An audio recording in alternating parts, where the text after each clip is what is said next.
Nossa aula vai ser bem rapidinho aí, em torno de meia hora, 40 minutos, tá? Eu sei que tem muita gente corrida aí com o TCC, né? Tá terminando aí, finalizando o TCC também. Várias pessoas vieram conversar comigo, né? Então, aproveitar aí para você fazer uma aulinha para ter uns 40 minutinhos livres para vocês conseguirem finalizar essa parte aí do último ano de vocês, né? Do último semestre de vocês. Então, vamos lá. Vou compartilhar minha tela com vocês e vocês vão fazendo perguntas para mim, ou caso alguém digitar aí no chat, alguém lê para mim, alguém que não tenha microfone, leia para mim, porque depois que eu compartilho a tela, eu não consigo mais ver vocês, a não ser que eu minimizar os meus slides. Então, se puderem falar, para mim fica mais fácil, tá bom? Vamos lá, então.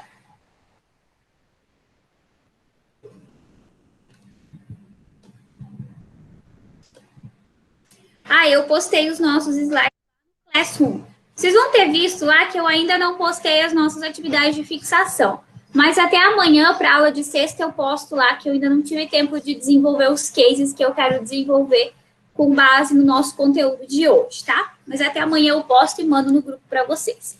Então, o que nós vamos ver hoje? Nós vamos falar sobre o exercício da perícia contábil e também, né, dentro do exercício da perícia contábil, nós vamos adentrar aí a parte de acumulação de cargo público, ou seja, será que alguém que trabalha aí, que tem um cargo público, que já é concursado, que trabalha, né, tanto num órgão municipal, como também numa autarquia, por exemplo, uma empresa mista aí, privada aí, governo, né, municipal, estadual, federal, enfim, pode ser perito, né, pode ser perito de juiz, né, aquele que é nomeado pelo juiz.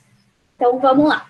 Então, relembrando, então a gente viu lá, tinha até uma questão assim lá na nossa prova, eu vi que várias pessoas fizeram a citação desse artigo aqui do CPC, né, desse que eu trouxe aqui, lá na nossa prova, para responder a questão. Então, aqui, ó, a perícia, então, a primeira parte do exercício do perito.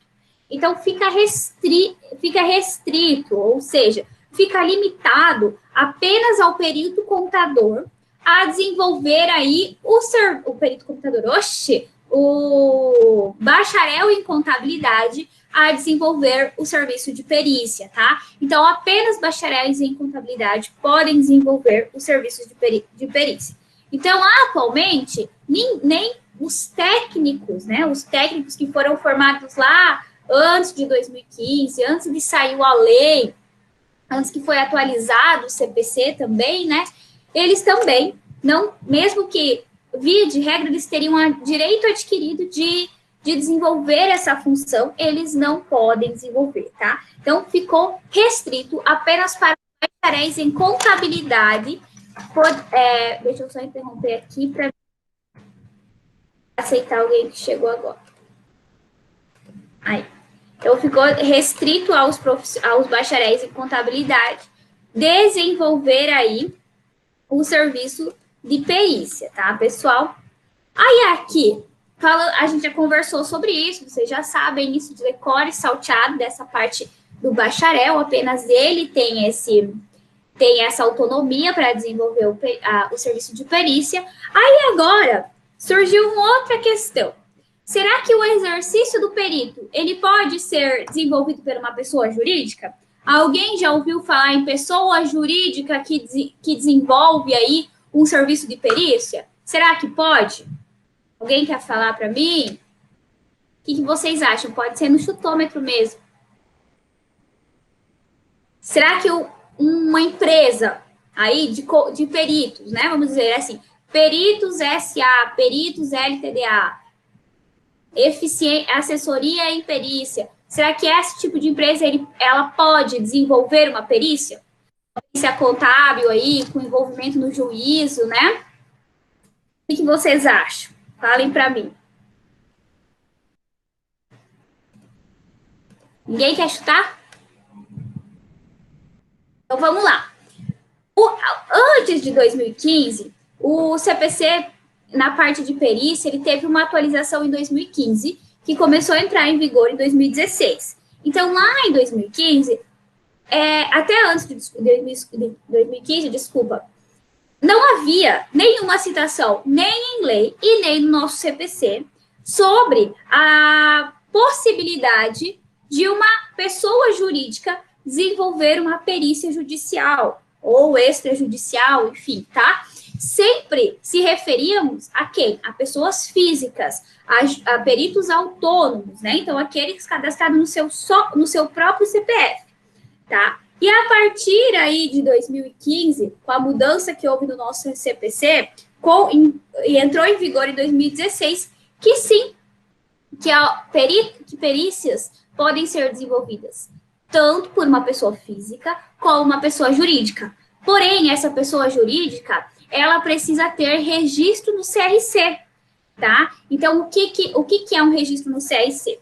Quando a gente fala, por exemplo, em um escritório de contabilidade, no qual, vamos dizer aí que a gente vai abrir um escritório de contabilidade. Eu, a Ingrid e a Letícia, nós três contadoras registradas no CRC, abrimos em conjunto uma sociedade simples para desenvolver serviços contábeis, tá? Até aí tudo bem. Aí o que vai acontecer? Vai chegar o Ellison, que vai ser o nosso cliente, aí a Letícia vai desenvolver aí todo o processo e ela vai ficar responsável com o CRC dela pela empresa do Ellison. Aí vai chegar a Tainá, e daí a Ingrid vai ficar responsável pelo CRC dela pela empresa da Tainá. Aí vai chegar a Bruna, enfim, a Maiara, a Mariana, o Lucas, e eu vou ficar responsável por eles, sobre o meu CRC. Aí o que vai acontecer? Vai acabar que ambas as sócias, 3 sócias, cada uma vai trabalhar individual, mesmo que dentro de um único CNPJ. Aí o que pode se fazer? Nós somos 3 sócios com o CRC e a gente envia o nosso contrato para o CRC e pede um CRC para nós todas usarmos juntos, no quais nós 3 contadoras somos responsáveis. O nosso CRC, ele é uma pessoa jurídica, tá? Então, ele é representado por uma pessoa jurídica. Então, cada uma de nós não precisa responder, né? Precisa colocar aí o nosso CRC individual. E sim, a gente coloca o da nossa empresa. Da mesma forma, acontece com a perícia judicial, tá? Então, existe uma empresa de perícia, tá? Então, abre-se aí uma empresa de perícia. Mesma situação, eu, a Ingrid e a Letícia, abrimos uma pessoa jurídica que está voltada a desenvolver, a exercer serviços periciais para o judiciário. Aí, o que a gente faz? Nós vamos pedir um CRC, né, para o CRC para a nossa pessoa jurídica, tá? Aí, a gente vai ter um registro para a nossa pessoa jurídica. Porém, tem um adendo aí, pessoal. O que a lei fala, tá? Então, o decreto 9.295, ele fala o seguinte, que mesmo que uma pessoa jurídica, né, ela desenvolva o trabalho, esteja em nome da pessoa jurídica, então vamos falar lá, Letícia, Ana e Ingrid LTDA, Sociedade Simples, nós, mesmo que esteja nesse nome, essa pessoa, essa nomenclatura tenha sido designada para desenvolver uma perícia, mesmo assim, uma de nós vai ter que desenvolver o laudo pericial. Tá? Então, o laudo pericial vai ter que ser assinado por um perito contador certificado, pode usar o CRC dele ou o CRC da empresa, não faz mal. Mas daí, esse perito vai ser responsável pelo aquele laudo.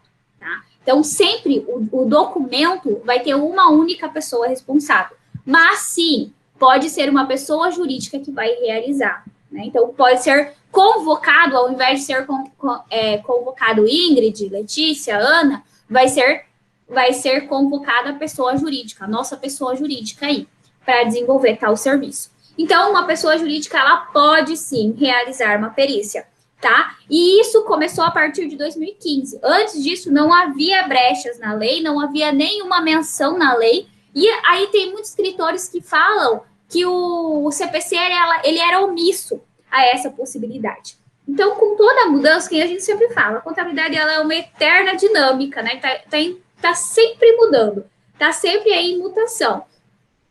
Houve a necessidade, sentiu a necessidade de que o perito provavelmente não seria só mais uma pessoa física. Poderia vir a ser aí uma sociedade simples, ou então uma pessoa jurídica, né? Uma única pessoa jurídica, um empresário individual, aí uma Eireli, uma unipessoal. Então, pensou-se dessa forma, tá? aí sim adentrou aí no CPC. Então, para vocês verem, isso é uma coisa que aconteceu em 2015. Hoje já fazem 5 anos. E muitas pessoas não debatem sobre isso. Não falam mais, não falam sobre isso, sobre essa possibilidade. Por isso que a gente fala que as mudanças da contabilidade, elas levam tempo. A nossa contabilidade, comparada a países como Grã-Bretanha, Estados Unidos, enfim, ela é muito atrasada. Porque nós já mudamos, já temos aí a internacionalização das normas contábeis desde 2007, mas muitas nomenclaturas que mudaram lá em 2007 até hoje não são utilizadas no Brasil. Ainda se usa aquilo lá da lei de 6.404 de 76. Por isso que nós temos que utilizar sempre, temos que ficar nos atualizando e pegar essas deixas que muitos profissionais ainda não utilizam para desenvolver carreira, para desenvolver o nosso trabalho aí por diante no mercado, tá, pessoal? Então, sobre o exercício do perito, a gente já descobriu duas coisas, que apenas está restrito ao bacharel em ciências contábeis, ser perito judicial, pode ser uma pessoa jurídica, um perito, desenvolver uma perícia, porém vai ter um único perito aí que vai ser responsável por emitir aquele laudo. E tem mais uma. Esse perito, ele não precisa estar diretamente ligado com a empresa. Ele pode ser alguém que vai vir de fora desenvolver, desde que ele seja certificado, tenha o CRC, tá? Então, ele pode desenvolver aí o laudo, tá? Então, isso aqui tá colocado aqui no decreto, e eu desenvolvi aqui um pequeno parágrafo explicando isso de uma maneira mais simples. Então, eu coloquei aqui que, no entanto, vale salientar que mesmo que uma perícia seja realizada por uma pessoa jurídica, o laudo sempre será de responsabilidade do perito contador, que o assinou, mesmo que esse represente ou não um escritório de contabilidade. Beleza? Aí aqui, ó, o exercício da profissão pericial, estado diverso. O que é isso? Então, vamos pensar aqui, pessoal, que nós todos, até então, temos registro aqui no Paraná. Nós somos registrados, passamos na prova, pedimos o nosso CRC e somos ativos no CRC, tá? Nós somos profissionais ativos no CRC Paraná. Então, nós temos o nosso registro aqui no CRC Paraná. Aí, a gente tem o nosso nome lá no Caju, tá? Que, vamos dizer aqui, que abrange aqui o estado do Paraná, mas também, como a gente abriu aí uma empresa, ou como nós queremos trabalhar apenas nesse serviço pericial, nós colocamos também o nosso nome em São Paulo, em Minas Gerais, em Santa Catarina, no Rio Grande do Sul, no Mato Grosso do Sul, no Mato Grosso. E numa dessa, nós fomos convocados para desenvolver uma perícia, vamos dizer, lá em Santa Catarina, tá? Então, a Ana foi convidada, né, foi convocada para desenvolver uma perícia em Santa Catarina. Aí a pergunta é, será que eu tenho jurisdição para ir lá em Santa Catarina e desenvolver um serviço de perita? Será que eu posso fazer isso? Será que eu estou apta a desenvolvê-lo? Então, a primeira coisa, pessoal, quando nós somos chamados a desenvolver um serviço pericial, que, como eu sempre digo, friso 1.500 vezes para vocês, tem força de prova, né? Você pode colocar alguém até na cadeia, responder judicialmente, perder muita coisa aí por trás. Será que eu tenho jurisdição? E mais, será que eu tenho autonomia? Será que eu tenho conhecimento suficiente sobre as leis tributárias, sobre tudo que acontece naquele estado? Então, essa é a primeira indagação. A gente não pode querer ir apenas pelo dinheiro, apenas pela remuneração que aquele serviço vai nos dar. Nós precisamos pensar se nós temos a capacidade de desenvolver aquele serviço nesse outro lugar, tá? Porque aqui no Paraná, ou aqui na região, Toledo, Marechal, Cascavel, Assis, eu sei como que é o cotidiano, eu sei como é o desenvolvimento das coisas, como que as coisas fluem aqui. Porém, agora, se eu for um pouquinho mais para frente, talvez a linha Apucarana, enfim, talvez eu já mude um pouco o jeito de desenvolver. Talvez eu não consiga tão fácil fazer questionamentos, talvez eu não consiga tão fácil desenvolver aí mais provas para o meu trabalho. Imagine agora em uma outra jurisdição, em um outro estado. Será que eu tenho essa capacidade?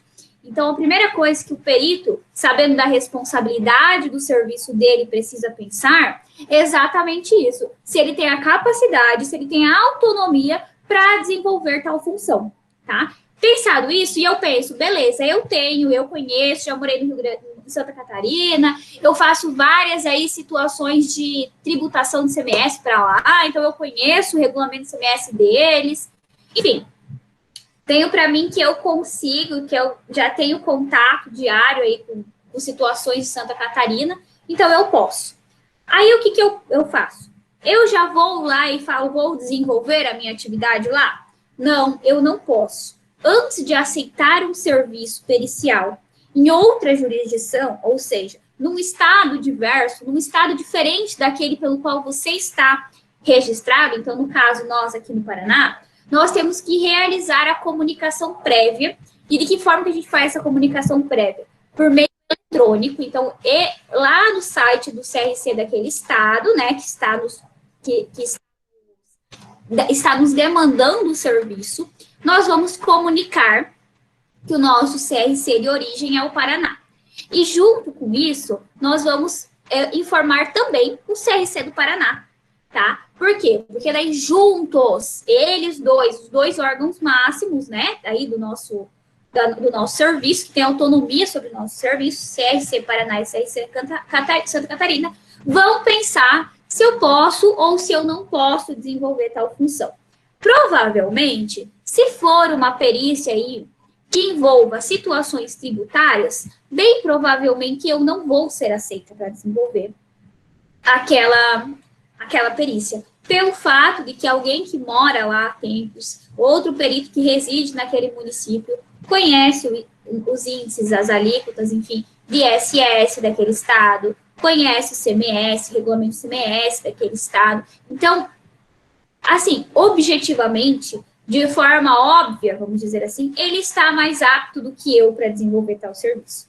Agora, se for uma situação de fraude bancária, de depósitos ilegais, alguma coisa nesse sentido, pode ser sim que eu seja apta, eu posso ser chamada a desenvolver. E eu posso ser, e que ambos os CRCs me concedam aí a oportunidade de desenvolver tal função, tá? Então, para fechar aí essa parte sobre exercer a profissão em um estado diverso daquele pelo qual eu estou registrada, fica, então, decretado aí por meio do CFC, por meio do CPC também, que o contador, ele não pode exercer a perícia contábil em estado diverso da sua jurisdição. Então, sempre que a gente pensar em jurisdição, nós estamos falando do estado no qual estamos registrados, estamos vinculados, tá? Antes de realizar uma comunicação prévia eletrônica por intermédio do site do CRC de origem, tá? Então, nós vamos sempre entrar lá e comunicar tal informação, que eu não sou registrada em tal CRC. Então, o principal ponto disso é porque, como eu falei, a perícia, ela tem força de prova. Então, a melhor pessoa para desenvolver a perícia, ela não conhece só de contabilidade, de administração, de economia, de legislação, mas ela também tem que conhecer de que forma acontece todos os procedimentos naquela sociedade, naquele lugar, naquele estado. Então, uma outra pessoa aí para um estado, talvez ela demore para compreender determinados procedimentos. Porque a gente sabe que muda, por exemplo, procedimentos de um lugar para outro. Vamos dar um exemplo aqui. Lá na Prefeitura de Marechal, é muito difícil a gente conseguir alvará. É um pouco burocrático, né? Eles querem que muda várias situações lá na empresa, querem que coloque isso, que insira aquilo. E isso é uma característica da Prefeitura de Marechal. Agora eu vou lá em Toledo, eu converso com o pessoal de Toledo, eles me dão 6 meses de alvará provisório, para daí eu desenvolver aí a minha atividade, colocar e começar a desenvolver alguma coisa ou outra que eles pedem, tá? Então, talvez a situação de bombeiro seja mais burocrática, de alvará, mesmo fiscalização de alvará seja mais chatinha, levem alguns pontos mais afinco, né? Mais a ferro e fogo, vamos dizer assim. Então, certos procedimentos, eles são mais demorados e eles são um pouco mais burocráticos em uns lugares do que outros. Então, pode ser que um perito de lá, daquele lugar, ele tenha maior autonomia, tenha maior tecnologia de informação, de conteúdo, de preparação para desenvolver tal perícia, tá bom? Então, sempre lembrando que a gente fala que a perícia, ela é um serviço que o contador, né, que o perito, ele precisa ter muito conhecimento das áreas afins e precisa ter muito conhecimento sobre aquele caso específico, beleza? Aí aqui eu trouxe um exemplo, então, né, vamos lá. Exemplo, o contador Luiz trabalha e possui registro no estado do Paraná. Em 15 de novembro de 2019, foi nomeado perito contador de uma causa judicial que tramita no estado de Minas Gerais. Então, para que Luiz possa exercer a perícia contábil em Minas Gerais, como ele deve proceder? Fala alguém aí, ou várias pessoas, falem para mim como que ele deve proceder da forma que a gente acabou de conversar sobre isso. Vamos lá, valendo 0,2 a média.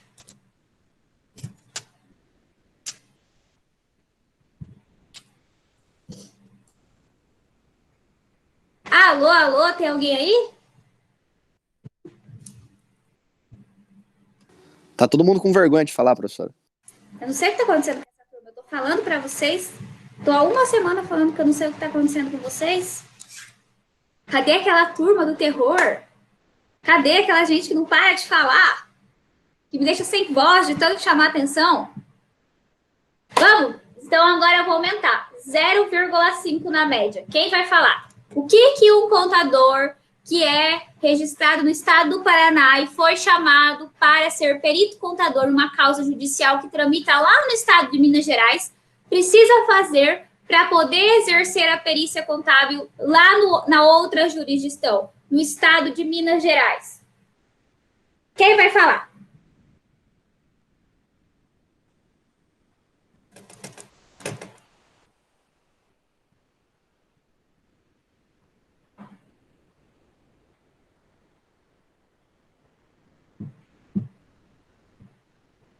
Vamos, gente.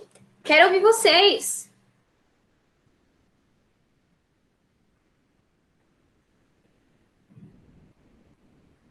Eu vou chamar um nome, então. Peraí. Deixa eu abrir aqui para ver quem está na sala. Mariana, você, faz tanto tempo que eu não te ouço. Fala aí, Mari. O que o perito precisa fazer?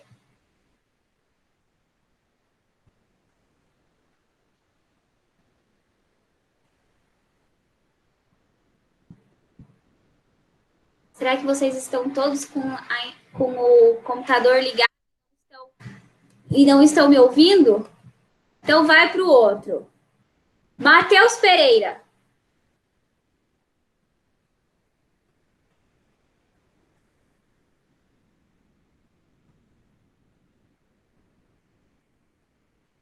Lucas. Eu estou anotando aqui os nomes de quem não está me respondendo, que está só com a internet ligada, não está prestando atenção na aula. Apertei errado, prof. Fechou o negócio. Ah, sei. Então vai, responde, Matheus. Ah, eu não lembro não, professor. Oxi. Então tá, então vamos lá. O contador Luiz, para ele poder, para que ele possa, de fato, exercer a perícia contábil em Minas, ele vai ter que, por meio eletrônico, informar o CRC de Minas Gerais que o CRC dele, de origem, é o CRC Paraná.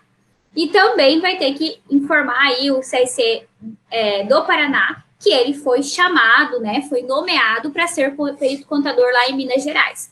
Ambos os CRCs, então, vão determinar entre si se ele é qualificado ou não para desenvolver tal função, para exercer tal função, tal serviço.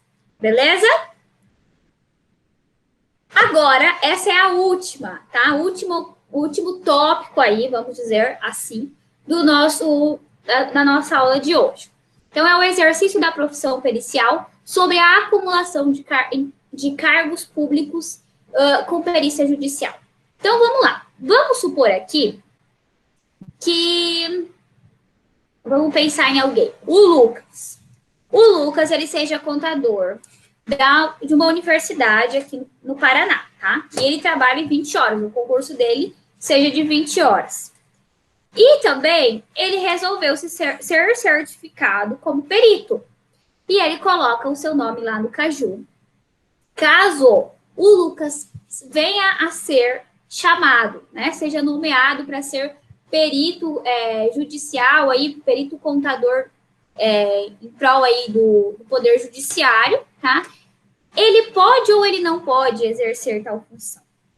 Tá? Então, lembrando que quem vai chamar ele é o Poder Judiciário. Então, de alguma forma ou de outra, também nós vamos estar aí desenvolvendo um serviço, vamos dizer assim, público, porque nós estaremos trabalhando para algum órgão público, Poder Judiciário.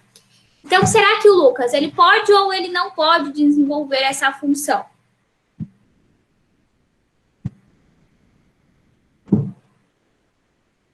Então, vamos lá. O CNJ, ele fala o seguinte, que aquele funcionário público que tiver aí já, né, então, óbvio, funcionário público, que já tiver um concurso, que trabalhar em algum órgão público, ele não pode acumular função de perito judicial, contábil, tá? Mas também ele coloca lá que, por exemplo, se você tiver horas livres, ou seja, se você tiver horário disponível para desenvolver tal função, você pode. Mas aí no artigo 37 da Constituição, fala-se o seguinte, que nenhuma função ela pode acumular, acumular serviços públicos. O que é isso? Eu não posso ter 2 serviços públicos, eu não posso ter 2...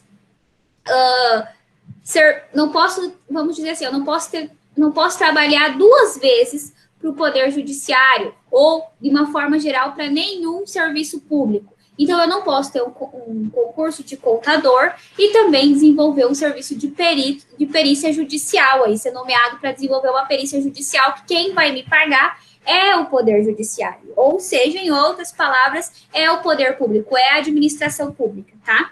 Mesmo que eu trabalhe 20 horas e tenho mais 20 horas aí para desenvolver outra função. Eu não posso, a não ser que eu trabalhe aí em alguma empresa de outra forma, mas eu não posso acumular função pública, tá? Então, um perito judicial contábil, ele não pode acumular a função pública, ele não pode ter 2 serviços concomitantemente públicos, não pode prestar 2 serviços aí à administração pública, tá? Então, aqui ainda eu coloco embaixo que tal impedimento é referente ao perito do juízo. O que é isso? Que é o perito nomeado pelo juiz, que é o perito nomeado, então, pelo poder público, ou seja, pelo governo. Agora, se eu for fazer uma perícia contábil aí, que a gente fala que ela é inicial, que eu desenvolvo um cálculo e assino como perito, né, como contador, aí não tem problema, porque quem vai estar me pagando serão as partes. Ou então, se eu for desenvolver uma perícia semijudicial, ou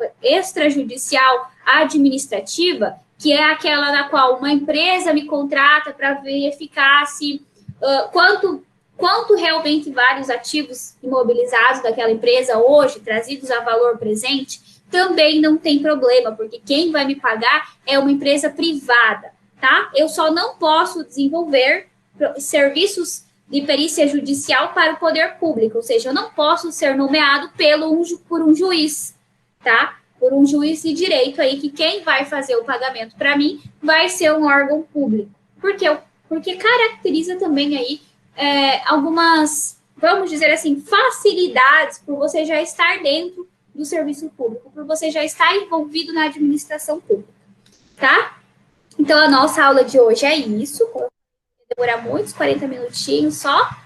E, pessoal, só frisando que hoje vocês agora estão liberados aí, porque eu ainda não postei a atividade de fixação de vocês, mas até amanhã eu posto essa atividade para vocês, e daí vocês têm sexta-feira aí para fazer. Eu coloquei para entregar até segunda-feira, às 23h59. Porém, eu não sabia, então, que na terça-feira nós também teríamos feriado, né? Nós vamos antecipar aí o dia do professor na terça-feira, então vocês também não terão aula. Eu vou mudar lá no Classroom amanhã, quando eu for postar o exercício de fixação de vocês. Então, eu vou deixar para que vocês desenvolvam ele até na terça-feira, às 23h59. Na quarta, online, a gente faz a nossa correção. Beleza? Positivo. Então, tá bom, pessoal. Nossa aula de hoje, então, é isso. Boa noite e desenvolvam os exercícios aí durante a semana que vem, durante essa semana depois que eu postar. Tá bom?